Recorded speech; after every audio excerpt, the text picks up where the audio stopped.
ஹரே கிருஷ்ணா. ஓம் நமோ பகவத்தே வாசுதேவாய. நாராயணம் நமஸ்கிருத்யம் நரம் சைவ நரோத்தமம் தேவீம் சரஸ்வதீம் யாசம் ததோ ஜெயம் உதீரயேத்.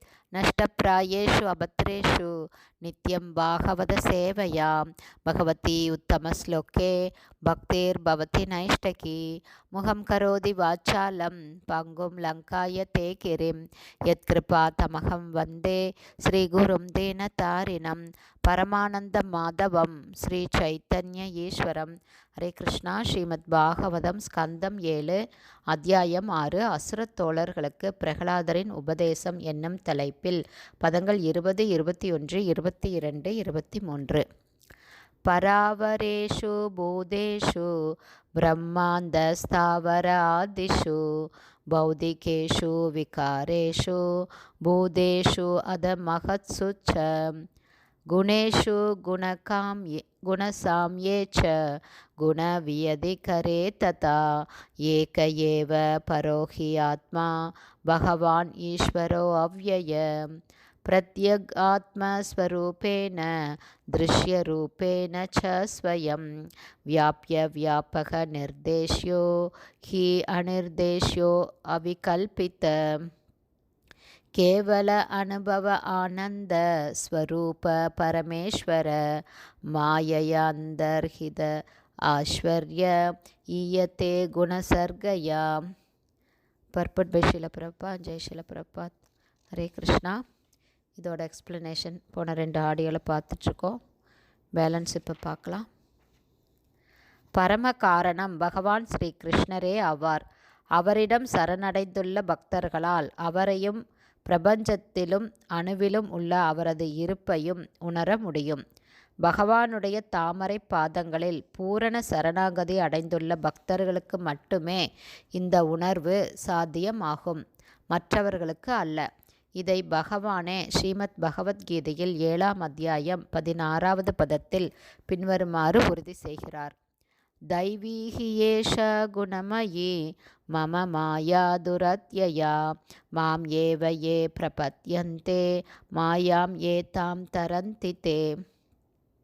பக்தி பூர்வமான மனோபாவத்தில் சரணடையும் முறையானது பாக்கியசாலியான ஜீவராசிகளால் அடையப்படுகிறது.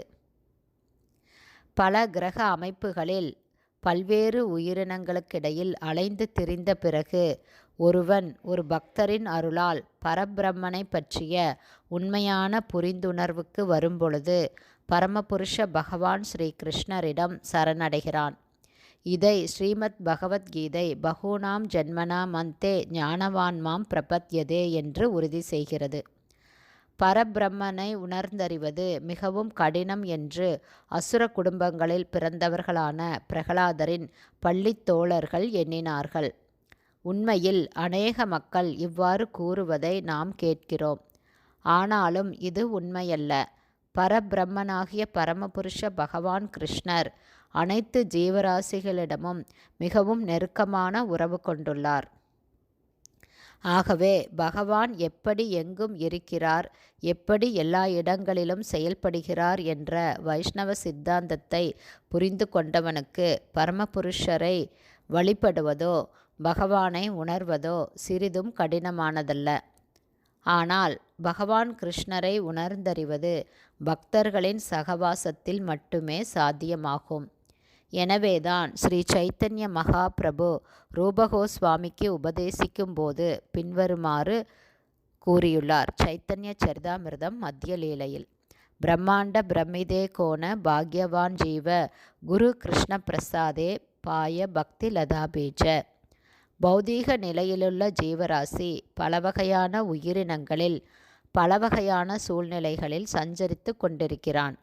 ஆனால் அப்படிப்பட்ட அவன் ஒரு தூய பக்தரை சந்தித்து அவரிடமிருந்து பக்தி தொண்டு முறையை பற்றிய உபதேசங்களை பெறுவதற்கு போதிய அறிவுள்ளவனாக இருந்தால் அவனால் பிரம்மனுக்கும் பரமாத்மாவிற்கும் மூலமான பகவான் ஸ்ரீ கிருஷ்ணரை பற்றி சிரமமில்லாமல் புரிந்து கொள்ள முடியும்.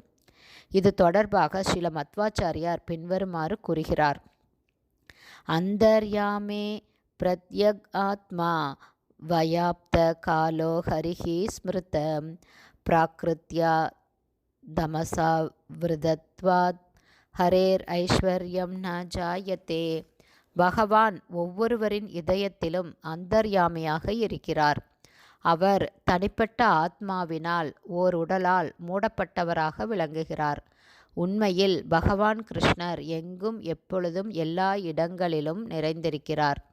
ஆனால் அவர் ஜட சக்தி என்னும் திரையினால் மறைக்கப்பட்டுள்ள காரணத்தால் ஒரு சாதாரண மனிதனுக்கு கடவுள் இல்லாதது போல காணப்படுகிறார். இதுவே மேற்கூறிய ஸ்லோகத்தின் பொருளாகும்.